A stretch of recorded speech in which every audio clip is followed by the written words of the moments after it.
following program will be interrupted to bring you any late news developments. Good evening. This is Orson Welles. Instead of our regular program at this time, the makers of Mobile Gas and Mobile Oil and the Mercury Theatre bring you a special broadcast.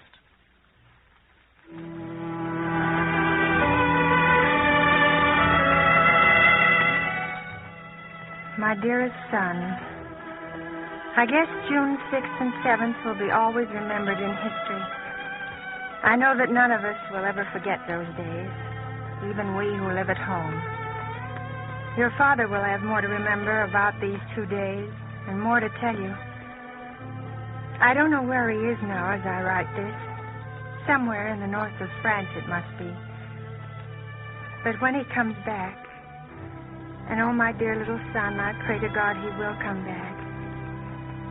When he comes back, I know he'll have a better story to tell than this. Anyway, here's our side of it, here on the home front. That's what the papers call it, the home front. Sometimes I feel kind of ashamed of that expression.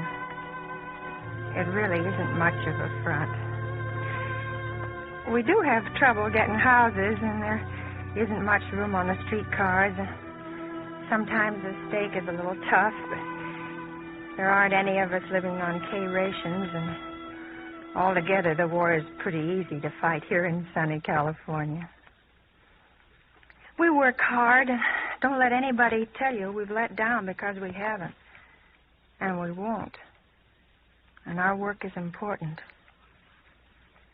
But nobody out here sleeps in a bomb shelter. And for the last 2 days, everybody's started to realize that again.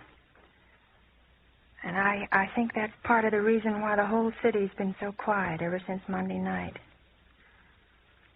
You know, even the people out here who don't have anybody to worry about, even those people are telling themselves again how lucky they are.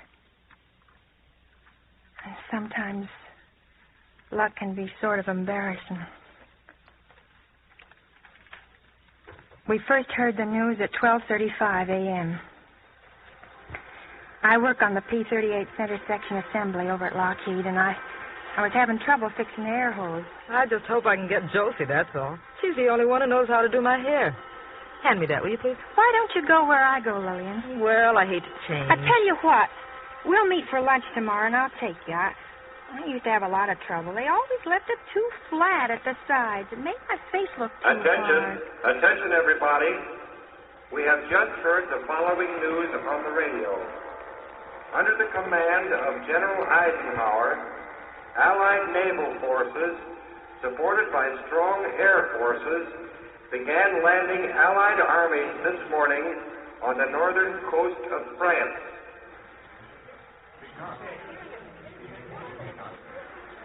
That's funny. I've been waiting for this, and I don't know. What do you mean? I always thought it was going to be different. I thought maybe everybody would cheer. Too early to cheer. Here's the text of the order of the day from General Dwight D. Eisenhower announcing invasion of Europe. You are about to embark upon a great crusade. The eyes of the world are upon you, and the hopes and prayers of all liberty-loving peoples go with you. You go with superior arms, security from the air, and incontestable right on your side. Let us all observe a minute's silence for prayer.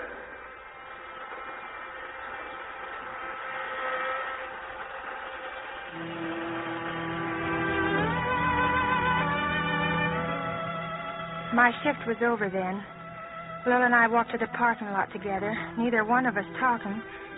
Nobody around was talking much. I said goodnight to Lil. I wanted to get to a radio, and I don't have one in my little 39 Chevy. So I stopped off at Joe Fernatti's. That's a greasy school not far away from Lockheed. A lot of the kids hang out there. Only I'd forgotten Mr. Fernatti doesn't have a radio. A radio? Yes, I want to hear the news. Why don't you get one of them? Who's going to play my jukebox? But Mr. Fernatti, You want to hear the news? That what they captured Rome yesterday. Good, huh? All the potatoes, Mr. Fernatti, haven't you heard? The invasion started. Oh, sure, I know. Yes, the invasion. They just announced it. All the time to make announcement yesterday. Invasion. The day before the telegraph. That's a fake. Sure, it's a fake. The day before telegraph goes, Yeah, you that make a telegraph mistake, goes. huh? Sure, that's a mistake. About an hour ago, some fella come in here. He said the German. He sent over news. That's a fake, too. Gonna be lots of that. You watch. They don't go over till September. You're crazy. But, Joe, we heard it at the plant. They made an announcement on the loudspeaker. You hear that, Flo? Yeah. Is that right, Glenn? Yes, it came over the loudspeaker at the plant. What was that? Yes. Well, I got a radio in my car. Let's go out and listen. Hey, she's got a radio in her car. I don't know. All I heard was that Allied troops landed on the northern coast of Hey, France. mister, what about the eggs you ordered? You eggs, mister. You know what Chesterton said. We'll be back. I still think it's a fake. Well, come on, let's go find out. I hope nobody steals their drink. Oh, Wally, how you carry on. Well, here it is. We'll get it in a minute. For headache caused by hyperaffinity. What's going on? It's the radio. It's about the invasion. Effective civil administration of France, provided by Frenchmen. All persons must continue in their present duties unless otherwise instructed. Henry! Those who General have common Eisenhower. cause with the enemy It's General will disgrace Eisenhower. their country will be removed. They should be. As France is liberated from her oppressors, you yourselves He's talking to the choose your underground. representatives and the government under which you wish to live. In the course of this campaign, with the final defeat of the enemy, you may sustain further loss and damage. Tragic though they may be, they are part of the price of victory. I assure you that I will do all in my power to mitigate your hardship. I know that I can count on your steadfastness now. The heroic deeds of Frenchmen who have continued their struggle against their Nazi and their Vichy satellites. All right. Turn that thing down, will you please? Wake up the whole neighborhood. Yeah, but officer, You heard me. we're Got it on too loud. Officer, it's the invasion. What? This landing Hey, quiet. in Western I want to hear Europe. this. Great battles lie ahead. I call upon all who love freedom to stand with us. Keep your faith staunch. Our arms are resolute. Together, we shall achieve victory.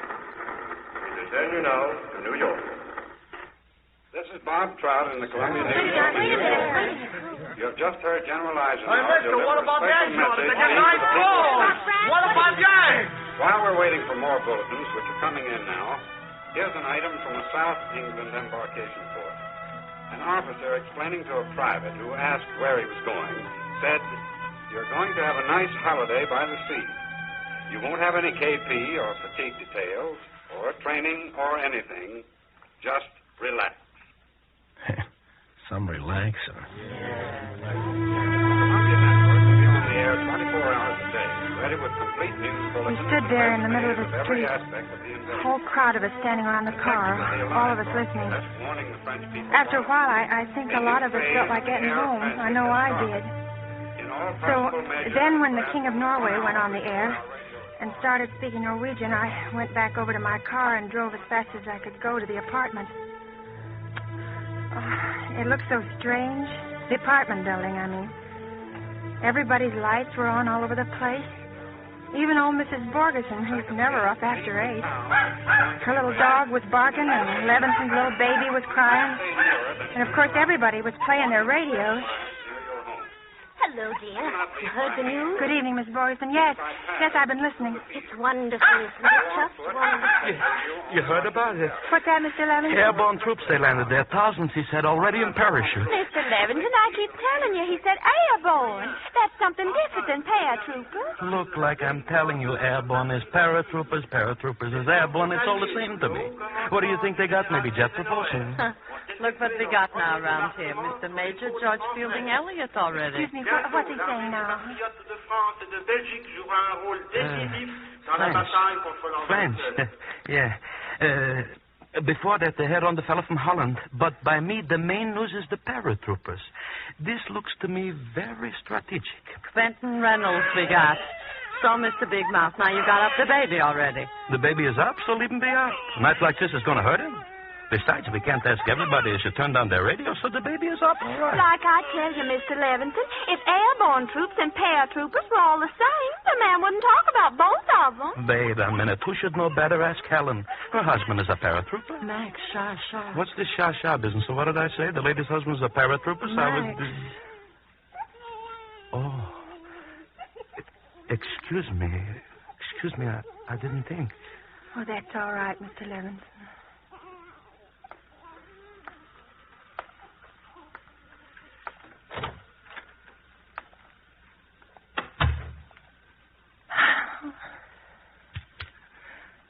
Just tuned in, but I can see we're not going to have time.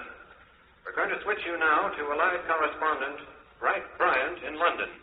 Come in, London. Hello, New York. In the first hour of D-Day, the first spearhead of Allied forces for the liberation of Europe landed by parachute in northern France. In the navigator's dome in the flight deck of T-47, I rode across the English Channel with the first group of planes from Troop Carrier Command to take our fighting men into Europe. All day Monday, we watched the weather, and then, there was a tenseness in the air that nobody talked about.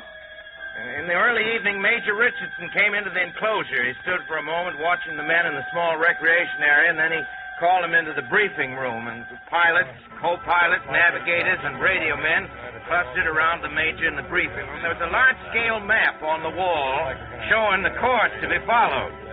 Men, I think this is it. All I want to know now is there anyone who doesn't know exactly what to do? Okay. Get your stuff and report to the operations room immediately. I'm going down to the colonel to get the weather report. You all want to get back, don't you? You can say that again, sir. Then, damn it, get in there and fight. The crews piled into their trucks to go first to the operations office and then to the line where their planes were drawn up ready to go. As they moved toward the airport, the vast, long columns of airborne troops appeared, trudging slowly under their full loads of battle equipment. General Eisenhower visited them during the afternoon, quietly passing among the men and chatting with them, asking their names, about their homes and their jobs. Outside the door of each C-47, the soldiers assembled, checked their equipment. Ground crews and combat crews gave the planes a final tuning up.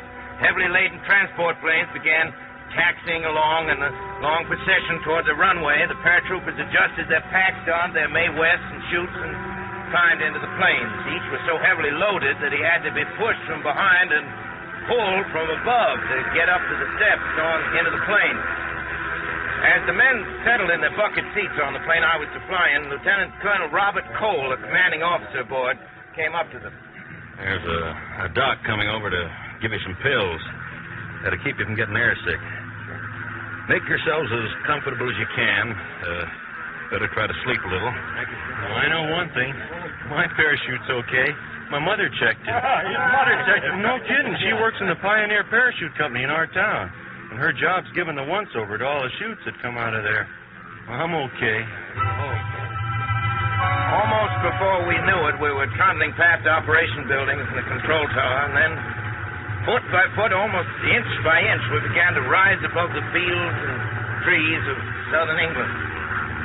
All about us and below us was such a glimmering fabric of light as I had not seen in the 8 months I had been in blackout England.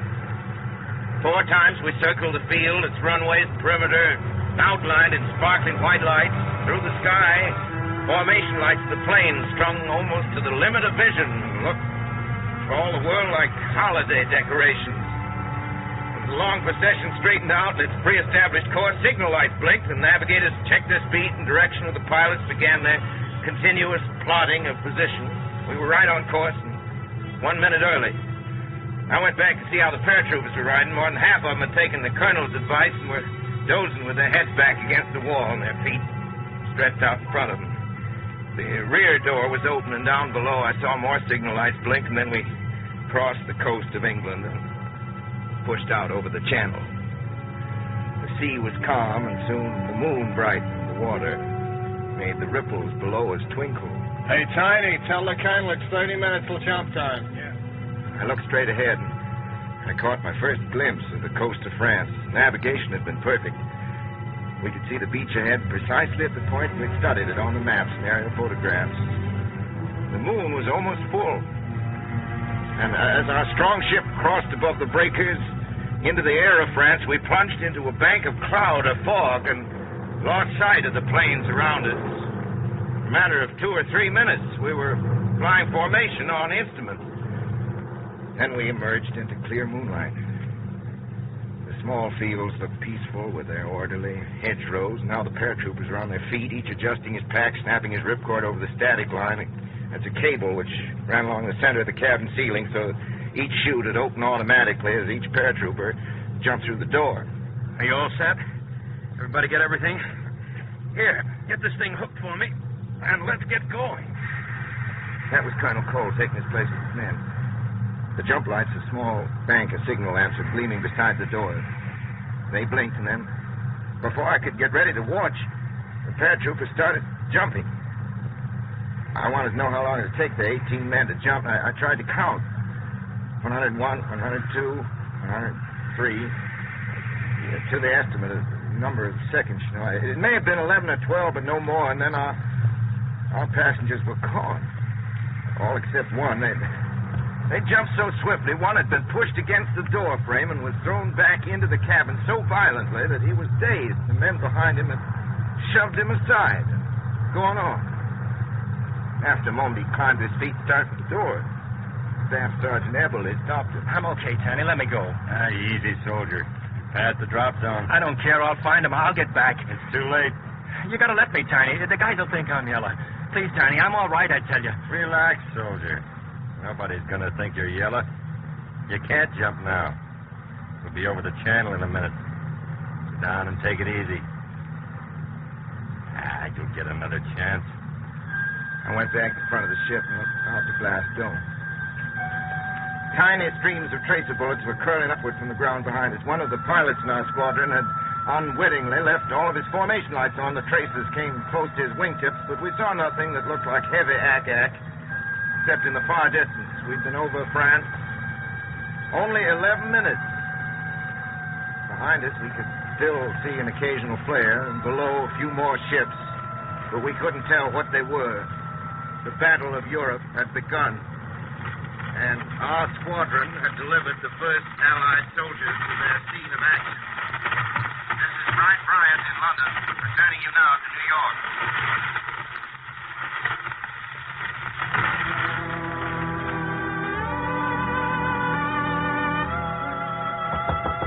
Yes? Come in. Excuse me.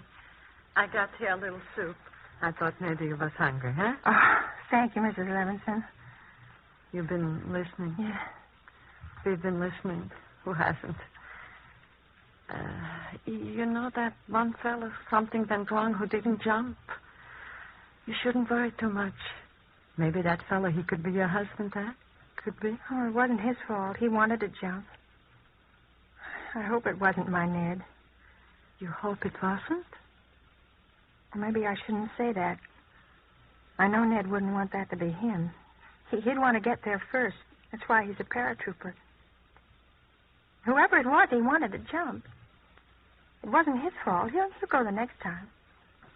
Let's see what they're saying. You don't know where the next blow may fall. Prepare yourself for all eventualities. Today, tomorrow, or at any time. Before we knew it, it was daylight.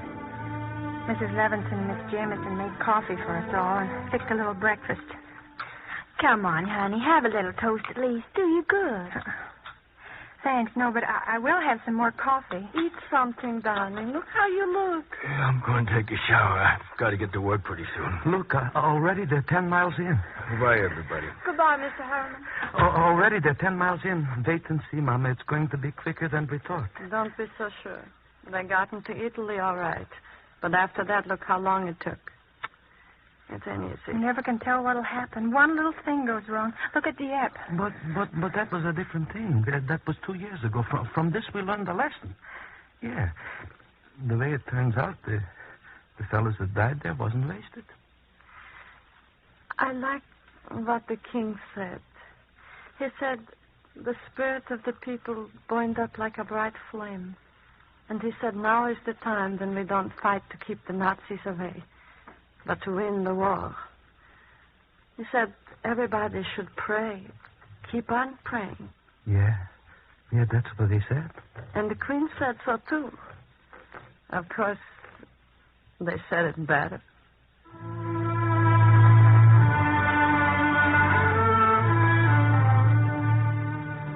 I tried to get a little sleep, and then about 1 o'clock I went over to Lillian's, and we sat by her radio for a while.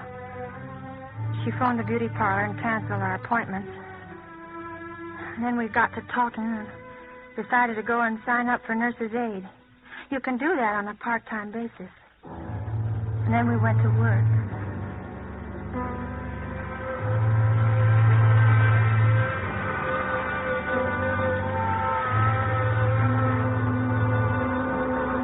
Listen, there's going to be an announcement. Attention, everybody. Attention, please. During this last shift, the President made a special broadcast. For the benefit of all of you who've been working and couldn't hear it, we're now going to read you his message.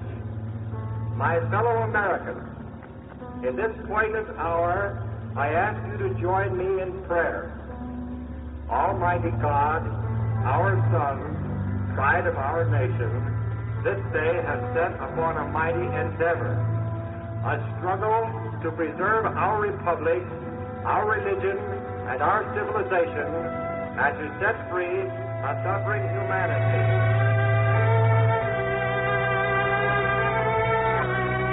Prevail over the unholy forces of our enemy. Help us to conquer the apostles of greed and racial arrogances.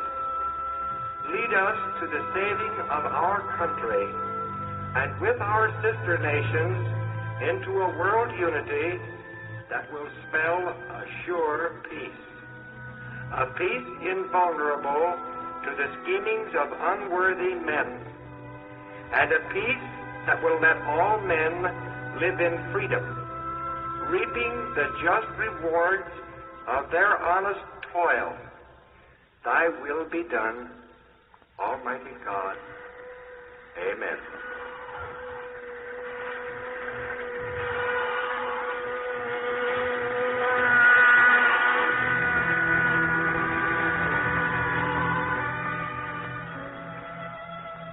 Lillian slept in my apartment Tuesday night. Of course, we didn't really sleep. We listened and read and listened. We heard today from our headquarters that we're making progress on the whole front. We heard all kinds of things.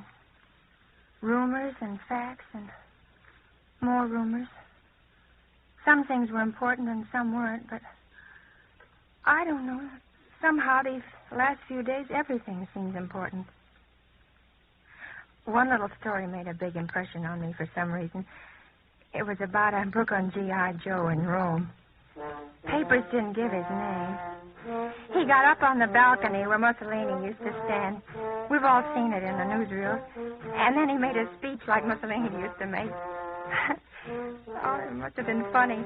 That Brooklyn boy making faces and shouting double talk and the crowd below him loving it. I got the idea. They'd heard double talk from that balcony before. Only now, this time they could laugh at it. Out loud. And speaking of double talk, the first official Japanese statement about the invasion was pretty funny, too, in its own peculiar Japanese way.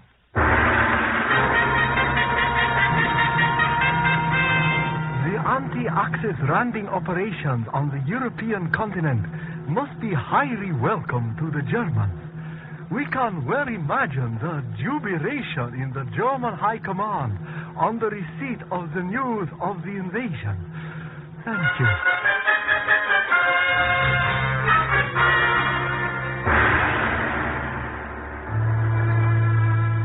And then this afternoon we heard from Switzerland that a large Allied fleet was seen off the French-Italian coast. That about takes it up to now. I'm going to put this letter away for you to read later on. Maybe your father will joy in reading it when he comes back. And when you're old enough, my dearest little Robert, I think you'll like to know about these last 2 days. I know I haven't had anything special to say. I've been a long way off from where things have been happening. I've just been one of the millions and millions waiting at home and listening to the radio and reading all the papers. That's all. But I've tried to show you what it was like here, and what we felt like, and what we thought about. When you're old enough, little Robert, I hope you'll read very carefully the words of General Eisenhower.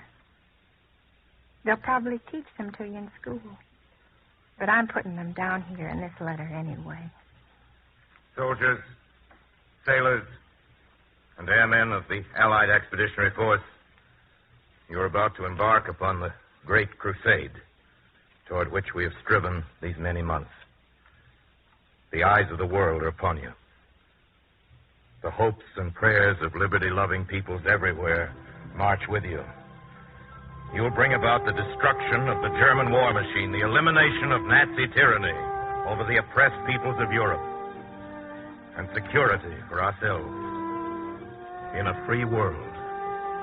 Your task will not be an easy one. Your enemy is well-trained, well-equipped, and battle-hardened. You'll fight savagely. But this is the year 1944. Much has happened since the Nazi triumphs of 1940-41. The United Nations have inflicted upon the Germans great defeat in open battle, man to man. Our air offensive has seriously reduced their strength in the air and their capacity to wage war on the ground. Our home fronts have given us overwhelming superiority in weapons and munitions of war, and placed at our disposal great reserves of trained fighting men. The tide has turned. The free men of the world are marching together to victory. I have full confidence in your courage, devotion to duty, and skill in battle. We'll accept nothing less than full victory. Good luck, and let us beseech of Almighty God His blessing upon this great and noble undertaking.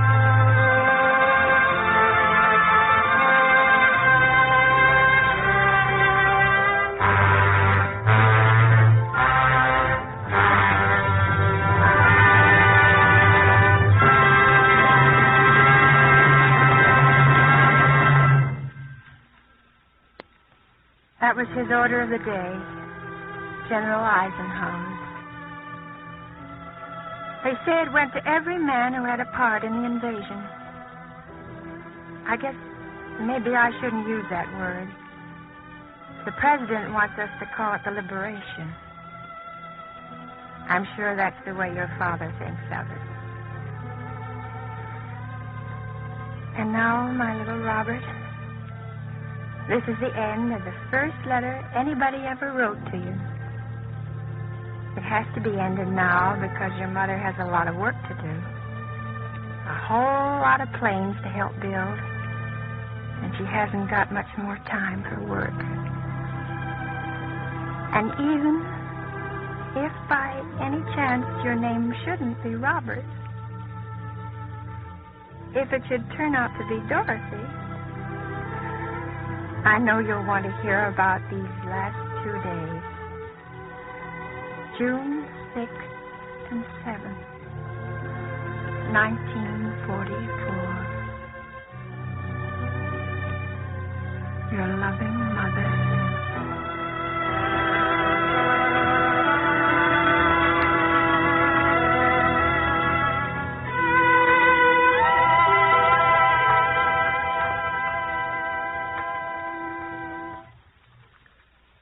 Ladies and gentlemen, you've just heard Agnes Moorehead and the Mercury Theatre in a special broadcast brought to you by the makers of Mobile Gas and Mobile Oil instead of our regular Wednesday night program. Please join us again next week. Till then, I remain, as always, obediently yours. This is CBS, the Columbia Broadcasting System.